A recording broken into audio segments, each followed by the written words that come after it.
이슈 플러스입니다. 이 가계부채가 늘어나는 속도가 줄어들지 않고 있습니다.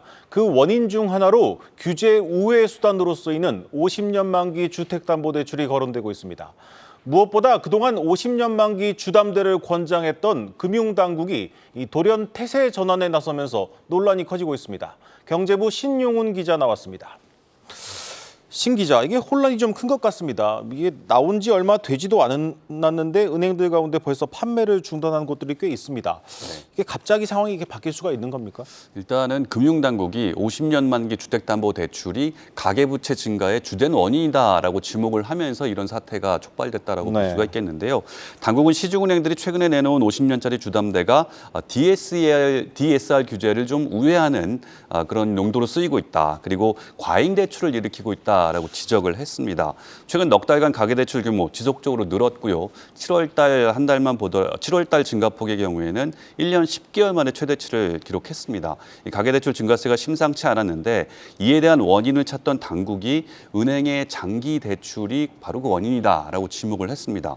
실제로 금융위원장과 금감원장 지난 16일 가계부채 관리 차원에서 50년 만기 주담대를 좀 자세히 들여다보겠다라고 밝히기도 했습니다. 네, 당장 이 당국이 규제를 한다고 하니까 이 50년 만기 대출을 받으려는 사람이 엄청나게 많다고요? 맞습니다. 대출 수요자들 입장에서는 규제를 하게 되면은 이 저리에 오랫동안 나눠 갚을 수 있는 장기 대출을 못 받게 되기 때문에 지금 빨리 받아야 한다라는 심리가 작동한 것 같은데요. 네. 5대 시중은행의 50년 만기 주담대 출시 이후에 이달까지 총 2조 4,900억 원 정도가 판매가 됐습니다. 이 가운데 15% 정도인 3,742억 원이 17일부터 그러니까 당국이 장기 대출 규제하겠다라고 발표된 이후부터 21일까지 3영업일간 이루어진 대출 규모입니다. 규제 전에 좀 미리 대출을 받아서 받아두겠다라는 사람들이 그만큼 단기간에 몰렸다라고 볼 수가 있습니다. 네, 이 가계 부채가 늘어나니까 이게 방향을 바꾼 건데 금융당국이 좀 은행 탓을 하는 분위기도 감지가 됩니다. 사실 이 장기 대출 상품이 이제 상환하는 사람들의 좀 부담을 줄여주자는 이 금융정책 방향에 따라서 나온 것 아닙니까? 맞습니다. 이 정책 기조에 발맞춰서 은행들 작년에 4월부터 5월까지 잇따라서 장기 대출을 출시를 했습니다. 은행별로 현재까지 40년 만기 주담대 상태를 보면 은행별로 현재까지 2조 원에서 많게는 15조 원까지 대출이 이루어진 상태인데요. 이후에 지난해 6월 달에는 정부가 상환 기한을 더 늘린 50년 만기 이 보금자리론을 출시한 바가 있고요. 또 올해 1월에는 특례 보금자리론 역시 50년 만기짜리 특례 보금자리론을 내놓았습니다. 부동산 시장 연착륙이라든가 취약계층 부담 줄인다는 취지로 정부가 앞장서서 장기 대출 상품을 만든 셈입니다.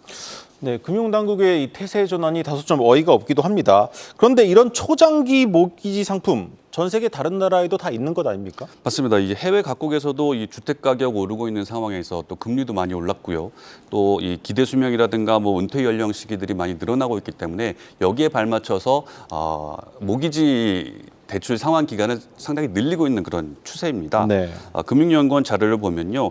일본의 경우에는 최장 50년까지 만기가 연장되는 주택담보대출이 있습니다. 그리고 유럽 국가의 경우에는 만기가 상당히 긴데요.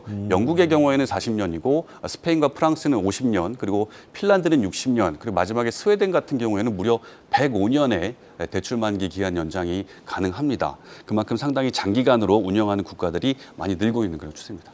네, 잘 들었습니다. 이 금융당국이 연령 제한을 검토한다고 하는데 이 나이 차별 논란으로 번지지는 않을까 걱정이 됩니다.